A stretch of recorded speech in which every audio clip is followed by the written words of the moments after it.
Hello everyone, welcome back to my channel. So today's video is about all the things that you need to know regarding your OBGYN, and due to COVID we mostly have OBG postings now, so less of gynae, and these are the things that we commonly see. So without further ado, let's get into the video. So today we'll be talking about management of preeclamptic patients, and then we have a lot about blood transfusions, and then the different vacutainers, the drugs that you need to know, and some other common drugs which we give on a routine practice. So let's start with managing a preeclamptic case. So we mostly see patients with NSPE, that is what we write, that is non-specific preeclampsia, or preeclamptic patients and eclamptic patients as well. So here in our hospital we follow Zuspan regimen. Apart from that, we do have Pritchard's, which we follow in other hospitals as well. But Zuspan regimen is something that we follow here. So under Zuspan, you have two things, that is the loading dose and the maintenance dose as usual. So coming to the loading dose, see, 1 ampule of magnesium sulfate is 2 ml. 2 ml matlab is around, weight by volume is the dilution that we use. So what do is that you take 2 10cc syringes. A loading dose is something that you have to give over 20 minutes of time. Sit by the patient and give with utmost patience all of that 20 ml to the patient, okay, through direct IV. It is preferable to use a 20 gauge cannula, that is a green cath. Preferably green cath, always for a OBG patient. Okay, and then you give this 20 ml of loading dose directly. So how do you make this composition of 20 ml? You use 4 ampules of mag sulfate, that is magnesium sulfate, with 12 ml of distilled water. Mind you, it is distilled water which you get in a separate small bottle. It is not normal saline. Mind it is not normal saline. It is distilled water with 4 ampules of magnesium sulfate. 4 ampules equal 8 ml of magnesium sulfate. So you distribute it in 20cc syringe. That is, take 10cc separate and 10cc separate. That is 2 ampules here, 2 ampules here. And then that equals to 4 ml plus 6 ml, 4 ml plus 6 ml, total 20 ml. You have to infuse over 20 minutes of time. That is the loading dose. After this loading dose, you start this maintenance dose. Maintenance dose, we have this Zuspan infusion pumps. Infusion pumps specifically designed where 10 ml per minute is the flow rate. And for this, you need a 50cc syringe and a PMO line. This PMO line is called the pressure monitor line. Okay, this gives low volume and a high pressure. That is the thing under this. And here what do is that we take the 50 ml syringe and then we use 5 ampules of magnesium sulfate here. Mind you, 5 ampules, that is 10 ml of magnesium sulfate and 40 ml of distilled water. And then start this infusion pump as soon as you're done with the loading dose. So when you start Zuspan, okay, it is either, when the patient is presenting with the high BP, that is the baseline value greater than 140 by 100, that is the normal usual cutoff that we take here. And apart from that, for an eclamptic patient, if the patient either throws fits or, or the last delivery, whichever is later, that is what we take under consideration. So that is how you start Zuspan. And whenever the patient is on Zuspan, make sure that she's always connected to the monitor, for a continuous pulse rate and blood pressure monitoring. That is very essential. Apart from that, make sure that you always calibrate an IO chart. That is an input-output chart. Okay, and you need to see that the patient is always on Foley's whenever you start the Zuspan. Okay, it is a continuous one for 24 hours. So once you're done with one infusion, that syringe, and then reload it again and then start it over. Okay, it is very important that you monitor the vitals for whenever the patient is on Zuspan. Okay, that is all you need to know about preeclamptic patient management. Coming to the next one, that is blood transfusion. Okay, I don't think blood transfusion is specifically limited for OBG, but then this is something that is useful in every aspect. Okay, coming to blood transfusion, where you use the purple vacutainer for cross-matching sample. So, and we send it to the blood bank, and then the blood bank people usually they accept people who give donation, the patient relative who has the same blood group and are willing, or they can actually exchange it. Suppose, say, if I'm A positive and I needed a blood of B positive for my patient, I can give my blood of A positive and can take the desired blood that I needed. Okay, that is another usual way we practice, or get it from the blood bank outside. That is the thing.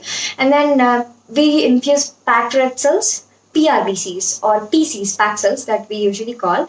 That is around, depending, 330 to 450 ml. And packed cell transfusion, you need to always take a high risk consent for a blood transfusion, whether it is transfusion of blood or blood products such as FFPs, RTPs, or cryoprecipitate. HRC is mandatory, okay? Because you need to always watch out for things like anaphylaxis and hypotension, and then patient throwing into chills. And yeah, I've seen patients throwing into chills, and whenever that happens, just slow it down and then give them an IV tramadol. That is how we manage them. Apart from that, the patient might go into, hematuria, and then shock, and then tracho, trally, a lot of it we have in depth. But then most common thing to watch out for is chills and then anaphylaxis. Okay, so make sure that whatever blood you're transfusing, it has to go within a 4-hour period, and the initial 2 hours has to be very, very slow. Okay, because we have to watch out for these reactions. Coming to the next thing, we need to make sure that the patient is always on catheter.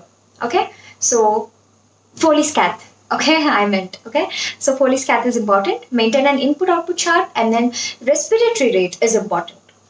Okay, respiratory rate is important as well. And then I forgot to mention one more point. Whenever you start a person on Zuspan, knee jerks are important, respiratory rate is important, and then input-output chart, very important for Zuspan. Okay.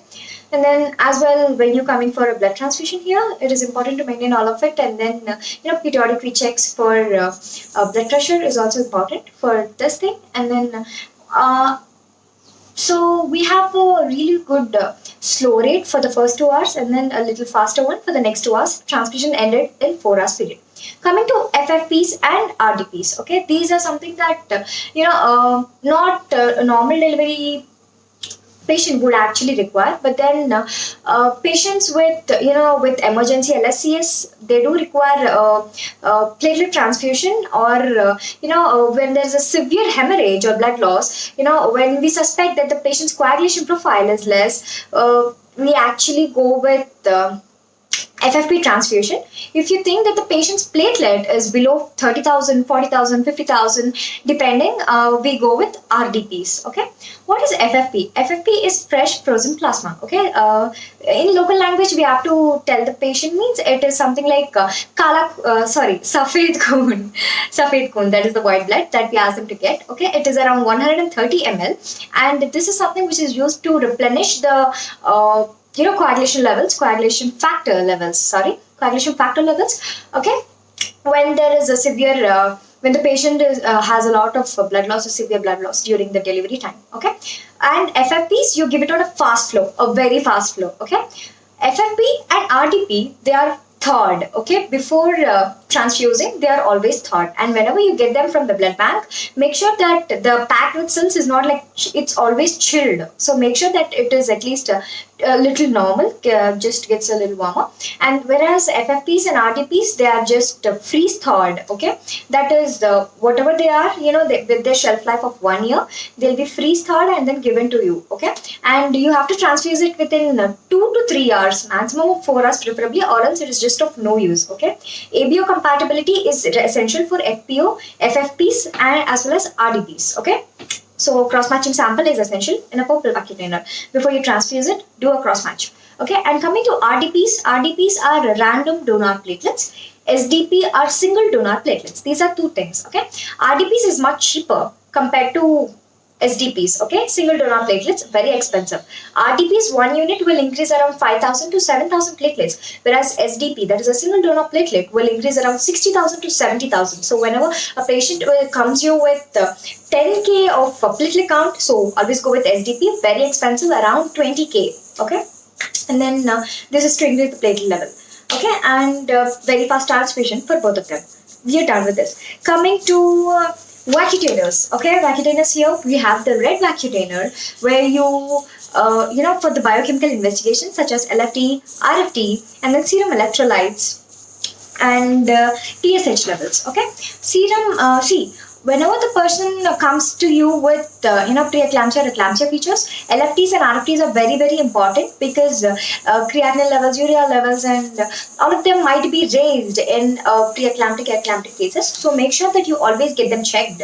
Okay, and coming to purple vacutainer, which we maximally use. Okay, that is for crotch matching, for coagulation profile, BGT.